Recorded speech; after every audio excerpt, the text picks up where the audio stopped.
Yeah, and for those of you listening on the show right now, 37 units is a weird unit size, especially if it's a newer market and you don't have the economies of scale to having a team in place. Because yeah, like at 37, it's like, all right, you don't have enough doors for a full-time maintenance person. You don't have enough doors for a full-time leasing person. So it can be definitely difficult to manage that in-house. And then also, if this was a tertiary market, I imagine that there was probably not a lot of management companies that manage product like this, I would assume. Yeah, no, you're correct. I completely forgot about that part. I'll tell you this, the biggest takeaway from this one was I never want to do anything under 100 units again because of how hands-on we had to be with the management for a lot of the reasons you just mentioned. We couldn't really have that on-site staff.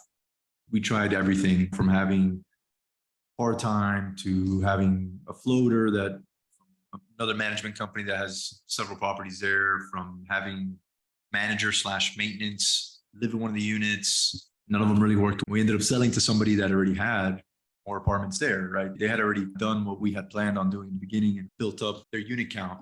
Yeah, we went from, then our second deal was 216 units. So we said, we're staying far away from this. And now we average that 200, 300 unit, like I mentioned, for that reason, so that we could have the proper staff on site.